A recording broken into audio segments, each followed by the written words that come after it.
This is a demonstration or tutorial of the Nernst equation and its implications to electrochemical cells. But we already know that Gibbs free energy and Le Chatelier's principle are tied together. Reactions that go forward or reverse and have a direction are spontaneous and have a negative delta G. So we know there's an implication or tie into positive volts. And we know there's a whole bunch of equations, and I've developed, or at least I derived many of these reactions for you in other lectures. So let's go and test out this Le Chatelier's principle, or the Nernst equation, which is again an application of delta G specifically for redox reactions. So taking a look at my reactions here, I have the Nernst equation on top. And as we look, we can see that the Nernst equation from its development is the E of cell non-standard conditions, which really mean a lot to us because we're almost never at standard conditions, equal the E0 cell, which is from the standard tablature of net potentials, minus the gas law constant in joules times temperature in Kelvin over the ratio of electrons in a half reaction times Faraday's constant, the ln of Q. Now Q, of course, is products over reactants. So we're going to put this to test and see how the non-standard conditions, which is how they differ from the voltage we get from standard conditions, which mean I have 1 mole of solutions, 1 atmosphere at 25 degrees Celsius. I'm not at these conditions. So we're going to deal with the Daniell cell today.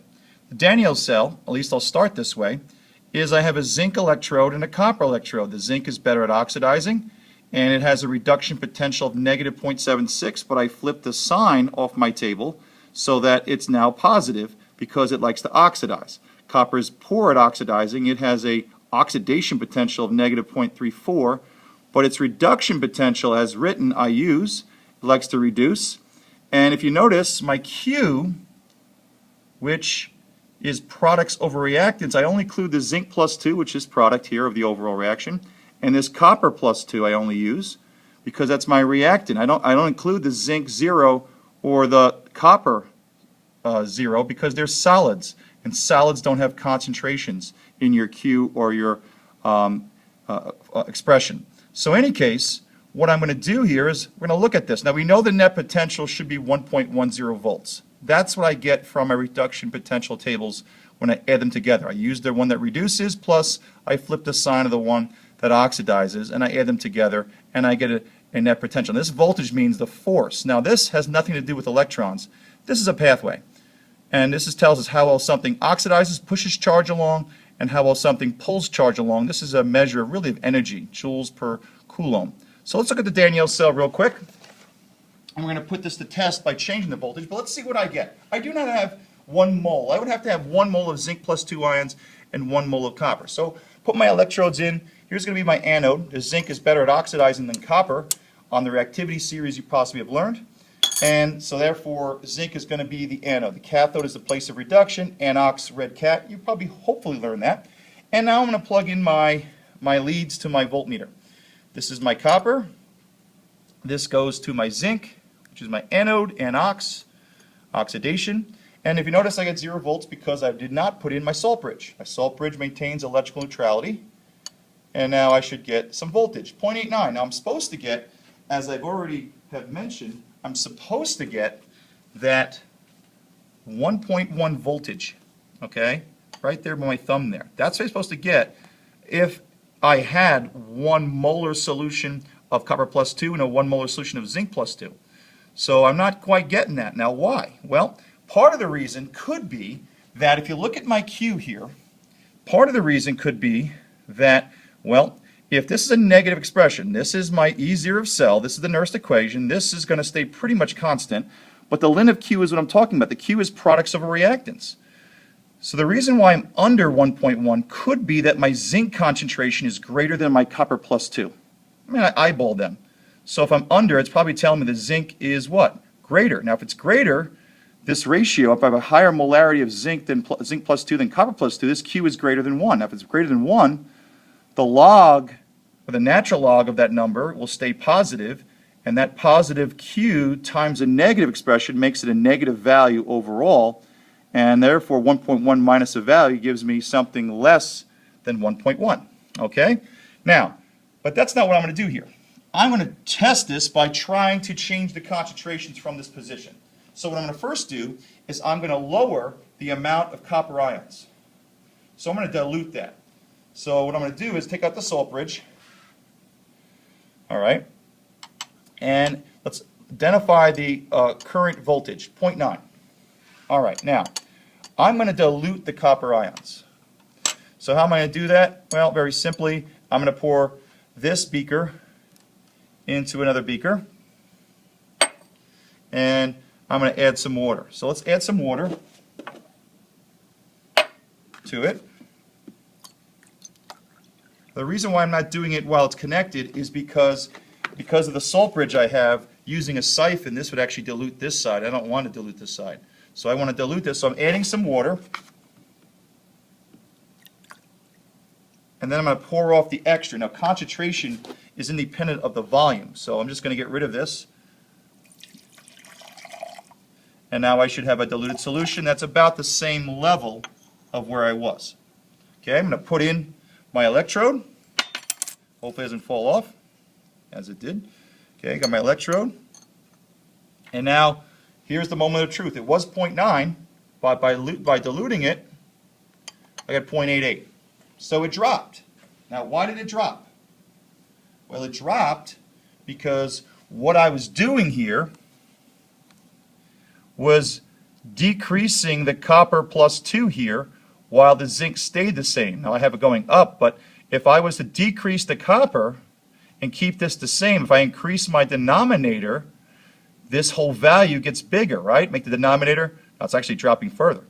So the Q is going to increase. I guess I needed to dissolve that or stir it. In any case, the Q is going to increase, which means this whole expression, right, becomes a larger number and a larger negative number because something's in front, that negative sign. So I made the Q bigger by making my denominator smaller, which made this a larger number. And of course, because I've got the negative in front, it's a bigger number that I'm subtracting, and it gets smaller. And there's an application of changing the concentration. Now, there's more that I could talk to you about this. If I look at the overall reaction, because you can look at the Nernst equation, but you also can look at it in terms of the overall equation. So if I look at the overall equation, so I knock that over, all right, the overall equation, if I lower the copper plus 2, which is a reactant, we know from Le Chatelier's principle the reaction is going to shift to make more of it. Or if we lower the reactant, we do what? We make Q larger than K, and the reaction shifts to reach equilibrium. Either way, we're making the forward reaction less spontaneous, and the voltage has to drop by that way. All right? Now, I'm not sure what's happening here, but now I'm back to 0.87, but clearly I started at point what? 0.9. All right, let's do something else. What if I increase the concentration of my zinc ions? Now, let's go back to where I was. Now, if I increase my concentration of my zinc ions, where am I? All right, here I am. So if I increase my concentration of my zinc ions, I also make Q bigger. Then, therefore, this becomes a bigger negative, and we should go down. So by increasing the zinc concentration, bigger negative expression. So let's add some solid zinc nitrate. Nitrate's going to be our what? So we're at 0.87, and now I'm looking to go lower, just by adding more zinc plus 2.